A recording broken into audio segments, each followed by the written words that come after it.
What's up, guys? It's Brian here, Portable Generator Services. This video is for anyone interested in purchasing a new generator, a new portable generator. I'm going to tell you what I recommend getting. So, let's just go over a couple of things.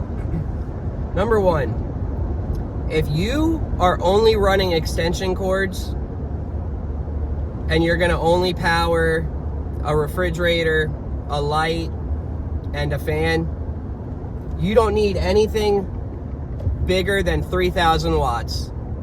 You're just wasting your money because you're not going to use the rest of it with only extension cords.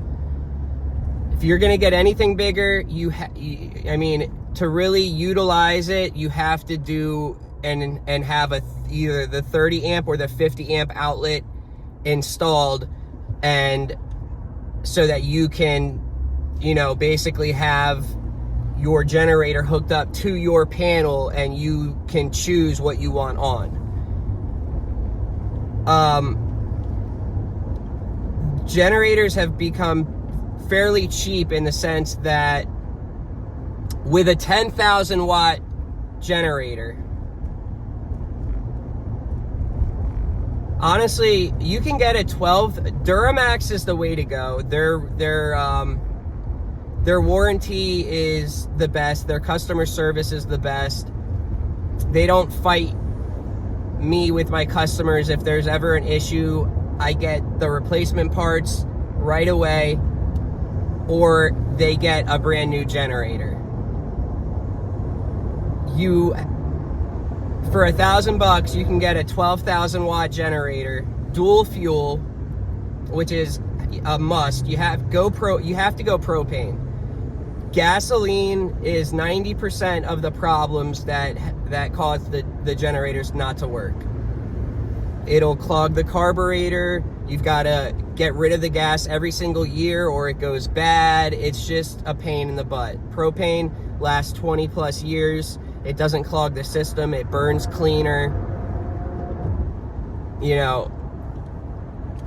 So for $1,000, you should look up Duramax.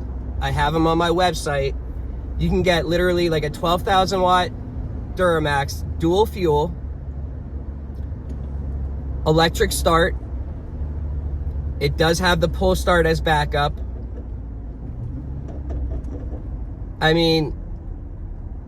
And you're going to be able to power your main AC, all of your lights, your fans, your outlets, your TVs. You just won't be able to have, say, the AC running, plus your oven running, plus your dryer. If you wanted to have, like your dryer running. Now, if you've got natural gas at your house and you've got appliances that are on natural gas, like your dryer or your oven or your water heater, if they're on propane or natural gas, you can have all of those on. They don't take up any amount of electricity when you have gas appliances. But electrical appliances, anything that's heating or a motor, they take up the most amount. But just keep that in mind. For $1,000, you can basically have a 12,000 watt generator that will power your main central air conditioner and everything else. And then, getting the outlet installed should only be another $1,000 with everything. And you literally have a full house generator. Instead of spending 20 grand and getting a propane tank put in the ground and, getting a standby unit, it's just not worth it, in my opinion, unless you are disabled.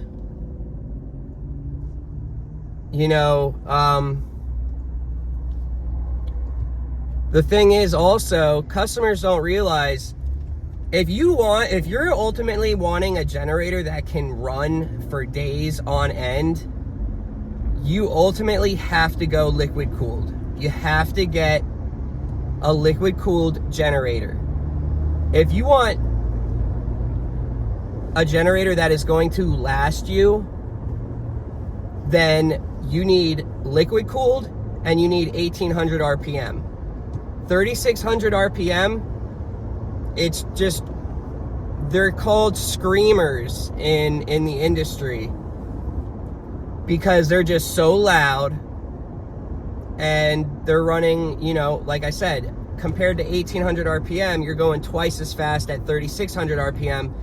You're gonna have things break twice as fast compared to an 1800 RPM. It's just, it's all logic. I mean, you know, the amount of inertia and force that it's moving at is just gonna wear out the components of an engine faster than an 1800. They're more expensive. If you're looking for an 1800 RPM generator, they're definitely more pricey than a 36, obviously. You're looking for a liquid cooled generator, they're more pricey compared to an air cooled, but they last way longer. If you have a air cooled generator, relies on the outside air and a fan in the generator pulling it through to cool down the system. So if you live in a hot area, I mean, that generator is going to be not really cooling down too much. You know, it'll be running, let's just say in Florida, you're at 90 degrees for the ambient temperature, and that engine's running at 3600 RPM, relying on the outside air. It ain't cooling it down. But with liquid cooled, it's gonna keep it at 180 degrees, 190 degrees, which is like what your car would be at, you know? Your car has a radiator. That is what liquid cooled means. It has a radiator. It has coolant flowing throughout the system. That's, if you want the best of the best, do not get air cooled. Do not get 3600 RPM. Diesel is going to have way longer life than gasoline or propane or natural gas. You'll get 20,000 hours out of the machine. So keep that in mind. But then again, diesel isn't, for residential, it's kind of, you'll have some customers with diesel, but most of the time they're on like farms and stuff like that. There are some regular houses with diesel, but I'm just letting you know the facts, okay? If you have any questions, let me know. It's hurricane season. Make sure your gen is serviced. If it hasn't been yet, give us a call. We're the only 5-star rated generator company in Florida.